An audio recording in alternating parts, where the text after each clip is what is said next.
Hello বন্ধুরা, কেমন আছো তোমরা সবাই? আশা করি ভালো আছো। দীপা স্টোরিতে তোমাদের অনেক অনেক ওয়েলকাম। তো আজকে একটা নতুন ভিডিও নিয়ে এসেছি। আজকে কোনো ব্লগ ভিডিও আনিনি, আজকে একটু স্কিনটা কেয়ার করব, ওর জন্য নতুন ভিডিও এনেছি।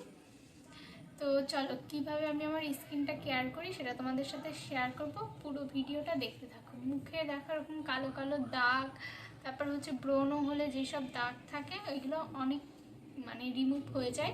আর কপালের উপরে দেখবে কালো ট্যান পড়ে, সেইগুলোও তোমার রিমুভ হয়ে যায়। তো কিভাবে আমি করি সেটা তোমাদের সাথে শেয়ার করবো। তো চলো পুরো ভিডিওটা দেখতে থাকো।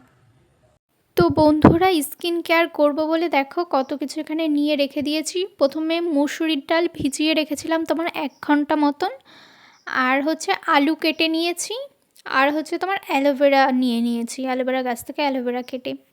আর লাগছে হচ্ছে তোমাদের হচ্ছে টক দই, গোলাপ জল।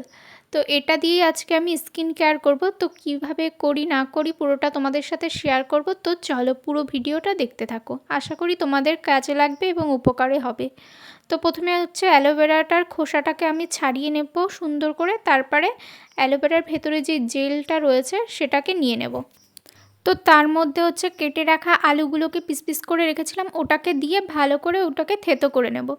তোমরা চাইলে মিক্সিতেও করে নিতে পারো। তো আমি মিক্সিতে করছি না, কেন ওর মধ্যে মশলা টশলা করা হয়, তো ওর জন্য এইসব দিলে জ্বালা ঠালা করতে পারবে যতই ধুই না কেন। ওর জন্য এই হামল দিস্তাটা নতুন ছিল বলে আমি হামল দিস্তাটা ইউজ করছি। তোমাদের বাড়ি যদি না থাকে তাহলে তোমরা মিক্সিটাকে ভালো করে ধুয়ে নেবে, ঠিক আছে? তো যাই হোক, এটাকে দেখো ভালো করে থেতো করে নিয়েছি।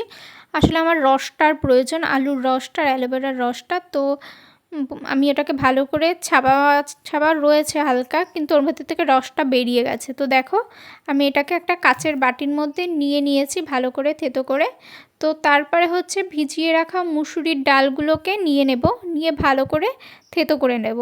মিক্সিতে করলে না মিক্সচারটা খুব ভালো হয়, এখানে থেতো করলে খুব একটা মিহি সেই পেস্টটা আসবে না, একটু ছাবা ছাবা টাইপের থেকে যাবে। তো কোনো ব্যাপার না, আমার আসলে হচ্ছে রসটাই প্রয়োজন। তো আমি যেই পদ্ধতিটা বলছি এই পদ্ধতিতে তোমরা যদি এটাকে অ্যাপ্লাই করো মুখে, তোমাদের স্কিনে দেখবে যত কালো ট্যান থাকে সবগুলো উঠে যাবে, আর হচ্ছে স্কিনটাও গ্লেজ দেবে। সপ্তাহে যদি 2 দিন তোমরা দাও তাহলে। আমার তো সময়ের অভাবে দেয়া হয় না, তখন মাঝে মাঝে যখনই সময় পাই তখনই আমি দেওয়ার চেষ্টা করি, স্কিনটা একটু যত্ন নেওয়ার চেষ্টা করি। যখন দেখি একদম 12টা বেজে গেছে স্কিনের, তখনই যত্ন নেওয়া শুরু করি, প্রথম থেকে যত্ন নেওয়া শুরু করি না। যাই হোক, তার মধ্যে হচ্ছে তোমার নিম পাতা নিয়ে আসলাম, গাছের নিম পাতা। ভালো করে নিম পাতাটাকে থেতো করে নিচ্ছি।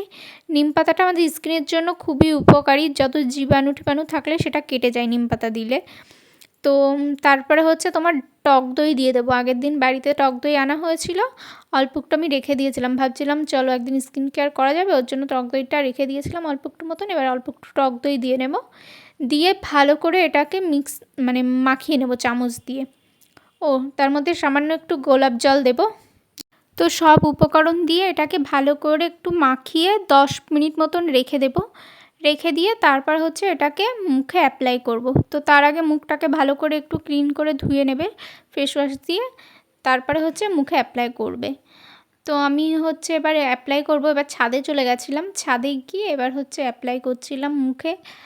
দেখো আমি তোমাদের বলছি, এটা তোমরা অ্যাপ্লাই করে দেখো পরপর সপ্তাহে যদি 2 দিন করো তাহলে তোমরা নিজেরাই বুঝে যাবে যে তোমাদের কতটা উপকার হচ্ছে। আর আলুর রস স্কিনের জন্য খুবই উপকারী, যত কালো দাগ ঠাক থাকে সব তুলে দেয়।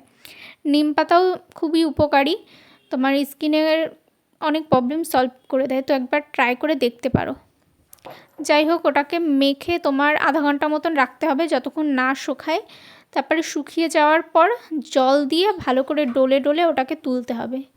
তুলে তারপর হচ্ছে তোমার ভালো করে মুখটাকে ফ্রেশ করে ধুয়ে নিতে হবে। লাস্টে আর তোমার ফেস ওয়াশ করা লাগবে না, ওটাই দিয়েই ভালো করে ডলে ডলে মুখটা ধুয়ে নেবে শুধু জল দিয়েই। তো দেখো কেমন লাগছে, মুখটা পরিষ্কার লাগছে, বুঝতে পারছো নাকি কতটা জানি না। তো দেখো এবার ঘরে আসলাম, মুখে কিন্তু কোনো সাবান টাবান বা কোনো ফেস ওয়াশ টেস ওয়াশ কিছু ইউজ করিনি, জাস্ট ওটা দিয়েই তোমার হচ্ছে ইউজ করেছিলাম। তো কেমন লাগছে জানিও। তো বন্ধুরা, আজকের মতন ভিডিওটা এই পর্যন্তই। যদি তোমাদের ভিডিওটা ভালো লেগে থাকে অবশ্যই লাইক কমেন্ট শেয়ার করে দিও, আর নতুন হলে চ্যানেলটিকে সাবস্ক্রাইব করে বেল আইকনটা অল করে দিও, যাতে নতুন ভিডিও গেলে খুব সহজেই তোমাদের ফোনে আপডেটটা পৌঁছে যায়। আর তোমরা নতুন নতুন কী কী ভিডিও দেখতে চাও অবশ্যই আমাকে কমেন্ট করে জানিও, আমি করে দেখাবো।